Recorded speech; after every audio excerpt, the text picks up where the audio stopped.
दोस्तों, आखिरकार बिहार की राजनीति में भूचाल आ ही गया। अभी तक खबर थी कि जीतन राम मांझी और उपेंद्र कुशवाहा नाराज चल रहे हैं, लेकिन अब खबर निकल कर आ रही है कि नीतीश कुमार भयंकर नाराज है। दूरी बीजेपी से न केवल बनाई, बल्कि खबर यह भी आई है निकलकर, जिस तरीके से एकमात्र उनके सरकार में मुस्लिम मंत्री थे जमा खान, उनको लेकर जो खबर है उसको लेकर भी नाराज है। ऐसी खबर मिलते ही दौड़े दौड़े अमित शाह पटना पहुंच रहे हैं, ऐसी भी खबर है। और इसी के साथ एक तस्वीर भी दिखाऊंगा। ये तस्वीर ऐसे वक्त में बहुत ज्यादा बीजेपी की धड़कनें बढ़ा सकती है। खबर सिर्फ बिहार की सियासत की नहीं है, क्योंकि एनडीए में खलबली मची है। खबर एक और है, आईपीएस सुसाइड मामला, उसको लेकर क्या कुछ हुआ है वो देखिए। और सीजीआई पीआर गवाही पर जिसने हमला किया था, उसने एक नया ऐलान किया है। क्या ऐलान है देखिएगा। नमस्कार, मैं हूं प्राज्वल गौतम और आप देख रहे हैं द लाइव टीवी।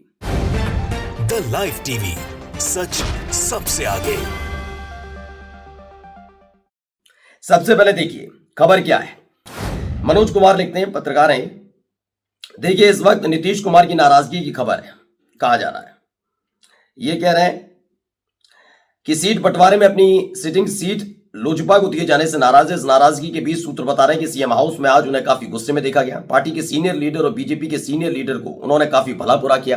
कहा, जैसा ही खबर आई कि संजय झा से कहा, जिसके बाद उन्होंने सिंबल देने को कहा। बीजेपी जेडीयू की मीटिंग हुई, लोजपा को दी गई सीट उन्होंने वापस लेने की बात की। बावजूद एक खबर सोशल मीडिया पर आई कि नीतीश कुमार आरजेडी के साथ जा सकते हैं, कांग्रेस अलग हो सकती है, कुछ नया अलायंस बन सकता है। इस तरह की कई पॉलिटिकल गॉसिप हैं। ऐसे में इस खबर में भले ही कोई सच्चाई ना हो, लेकिन इस तरह की खबर का उड़ना बहुत बड़ी बात है। इन सब के बीच में आपको बता रहा हूं बार बार, नीतीश कुमार, मैंने आपको एक आंकड़ा बताता हूं। पहले हुआ क्या है, पहले खबर आई कि 102 सीटों पर जेडीयू, 101 सीटों पर बीजेपी, और फिर खबर आई कि 20 सीटों पर चिराग पासवान की पार्टी और 10-10 सीटों पर उपेंद्र कुशवाहा, जीतन राम मांझी की पार्टी चुनाव लड़ेगी। चिराग पासवान ने खूंटा काट दिया। नीतीश कुमार निश्चिंत थे कि उन्होंने कहा जितनी सीट मिली अच्छी है, अच्छा लग रहा है, अच्छा लग रहा है। लेकिन इन सब के बीच एक और खबर आ गई, जो 10-10 सीटें उपेंद्र कुशवाहा और जीतन राम मांझी की थी, उसमें से काटकर 8 सीटें, 4 उनकी 4 उनकी काटकर चिराग पासवान को दी। ठीक है, फिर बची एक और सीट की 29 सीटें दी हैं, तो जनता दल यूनाइटेड की एक सीट काटकर चिराग पासवान को दी। अपनी सीट पर फर्क नहीं पड़ने दिया बीजेपी ने। पहले भी 101 पर लड़ रही थी और आज भी 101 पर लड़ रही है। इसी से नीतीश कुमार नाराज है। नीतीश कुमार के तल्ख तेवर से एनडीए में हड़कंप है। जेडीयू बड़े भाई की भूमिका चाहती है। उन्होंने कहा यह नहीं चलेगा बिल्कुल भी, किसी कीमत पर। वहीं रंजन सिंह ने बताया कि अंदर की खबर बता रहा हूं, नीतीश कुमार अपने पुराने तेवर में आ गए। नीतीश कुमार ने दिखाए तेवर, बीजेपी से हुए नाराज। नीतीश कुमार अभी कुछ भी फाइनल नहीं कर रहे हैं। नीतीश कुमार सीट बंटवारे से खुश नहीं है। नीतीश कुमार के घर में चिराग पासवान को भाजपा ने सीट दी है। बीजेपी को कभी भी बाय बाय बोल सकते हैं नीतीश कुमार। ये खबर निकल कर आई है और इसने ऐसा हड़कंप मचाया है, बीजेपी बहुत हैरान है। अब सोचिए, 4 बजे एक प्रेस कॉन्फ्रेंस होने वाली होती है, अचानक से उसे रद्द कर दिया जाता है और उसके बाद एक तस्वीर निकल कर आती है। ये तस्वीर, ये पहले वीडियो देखिए आप। लोगों की मौजूदगी आपको दिख रही है।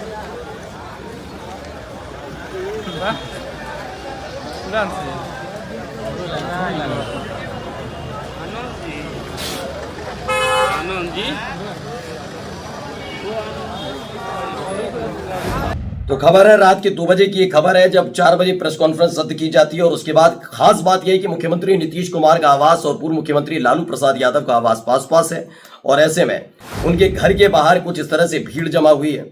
दावा यह भी किया जा रहा है कि कोई बड़ा घटनाक्रम बिहार की सियासत में घट सकता है। ये देखिए, अंजलि कुमारी भी हम कहते हैं खबर गर्म है कि तेजस्वी यादव नीतीश कुमार फिर से एक मंच पर आने की तैयारी में। अगर ये गठबंधन सच हुआ तो बिहार की राजनीति में भूचाल आ जाएगा। बीजेपी और कांग्रेस दोनों के लिए मुश्किल वक्त आने वाला है। बिहार बोलेगा फिर से चाचा भतीजा राज करेगा, ये कहा जा रहा है, क्योंकि कांग्रेस से फिर अलग हटने की बात चल रही है इनमें कि गठबंधन से बाहर आने की कोशिश। इन सब के बीच एक खबर ने नीतीश कुमार का पारा चढ़ाया। पारा क्यों चढ़ाया वो बताता हूं। दरअसल एक इकलौते मुस्लिम मंत्री थे। हमेशा बीजेपी पर आरोप लगता है किसी मुस्लिम मंत्री को अपनी जगह नहीं दी, अपने कैबिनेट में जगह नहीं दी, उसे लेकर हमेशा कई तरह के आरोप बीजेपी पर लगते हैं। अब यही एक खबर निकल कर आ रही है। जमा खान है, वो बिहार सरकार में मंत्री हैं। पिछले विधानसभा चुनाव में बीएसपी की टिकट पर चैनपुर से चुनाव जीतकर विधायक बने थे। बीएसपी को धोखा दिया और फिर जनता दल यूनाइटेड में शामिल हो गए, मंत्री बने। नीतीश के करीबी भी बताए जाते हैं। जब वक्फ वाला मसला चला था तो काफी कुछ बयान इनकी तरफ से भी दिए गए थे, जिसने एक हद तक नीतीश की और जेडीयू की लाज बचाकर रखी। काफी कुछ बयान इनकी तरफ से आए थे। कई जेडीयू में से नेता मुस्लिम चले गए थे उस वक्त, लेकिन फिर भी। अब देखिए, शरद यादव नाम का एक ट्विटर हैंडल, वो क्या बताते हैं। बिहार चुनाव पर बड़ी खबर है। अभी हाल ही में एनडीए गठबंधन की तरफ से सीटों के फाइनल होने की लिस्ट सामने आई, पर अभी भी एनडीए में कुछ भी निर्धारित नहीं हुआ। बीजेपी और जेडीयू के बीच खींचतान है। अभी तक खबर किसके बीच थी? चिराग पासवान। सीट फाइनल हुई तो उपेंद्र कुशवाहा और जीतन राम मांझी का बयान। अब खबर है कि नीतीश ही नाराज हो गए। मैंने बताया ना, बीजेपी ने अपनी तरफ से कुछ नहीं किया कि अपनी सीटें कम करे। वो चाहती है कि अपने सहयोगियों की पार्टियों की सीटें कम करके चाणक्य का तमगा मिले। उन्होंने कहा ये 2014 या 2019 वाला नहीं है, ये 2024 वाला है। खुद आप बैसाखी पर सरकार चला रहे हो और हमको बता रहे हो कि हमें कैसे होना चाहिए। देखिए, एनडीए में फिर खलबली। नीतीश कुमार एक बार फिर मोदी को तंग कर रहे हैं। बिहार की राजनीति में स्थिरता नाम की चीज तो जैसे होती ही नहीं। अब देखना यही कौन किसका साथ छोड़ेगा, कौन नया साथी बनेगा। ये कई खबरें निकल कर आ रही। खबर ये भी निकल कर आ रही है कि कहा जा रहा है कि शायद कांग्रेस को छोड़ दें तेजस्वी यादव, चाचा के साथ आए यानी कि नीतीश कुमार के साथ आए, मुकेश सैनी चले जाए और चिराग पासवान आए। बहुत सारी चीजें हैं, तो ये सारी खबरें निकलकर सामने आई हैं। अब आइए एक और खबर दिखाता हूं। नीतीश कुमार की धमकी के बाद बीजेपी बैकफुट पर नजर आ रही है। सूत्रों के हवाले से मनोज कुमार बता रहे हैं, सूत्रों के हवाले से खबर है कि बैकफुट पर नजर आ रही है बीजेपी। ये खबर भी निकलकर सामने आई है कि बैकफुट पर बीजेपी। अगर ऐसा है तो वाकई बड़ा सियासी घटनाक्रम घटने जा रहा है। यानी बिहार की राजनीति में सब कुछ ठीक करने के बावजूद क्या हालात हैं आपके सामने।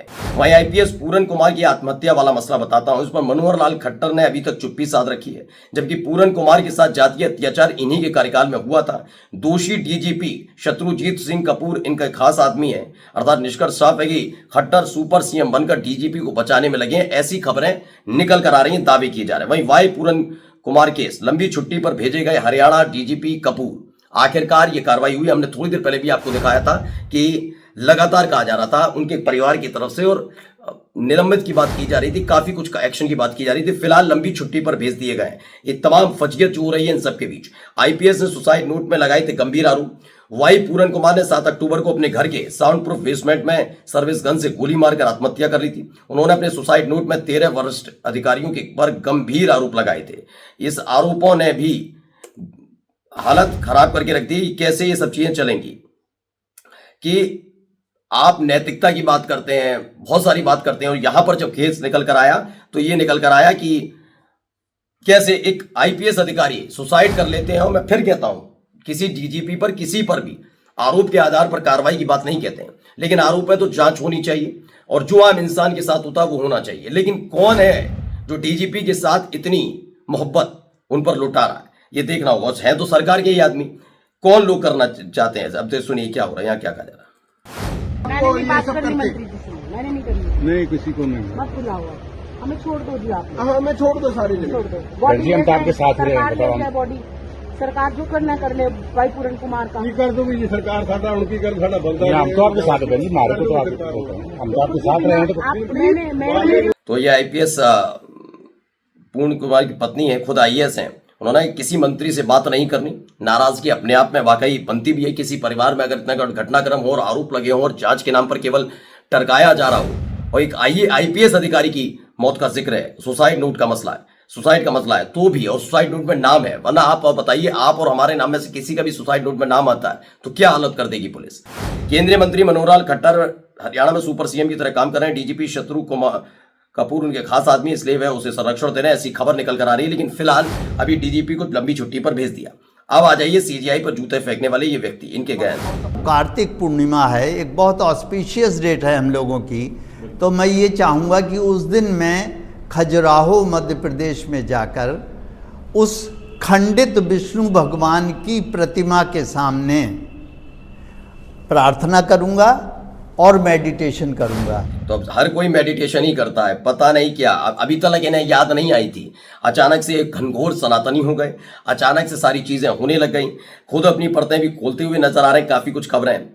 और इन सब के बीच किस तरीके से इन्होंने अपने ही बयान को अलग अलग तरीके से, पहले कहा कि सनातन का अपमान नहीं सहेंगे, फिर बुलडोजर वाली बात निकल कर आ गई, फिर निकल कर आ गया इनका कच्चा चिट्ठा कि कैसे ही जहां पर रहते हैं वहां लोग इनसे कितने खुश हैं, वो तमाम चीजें।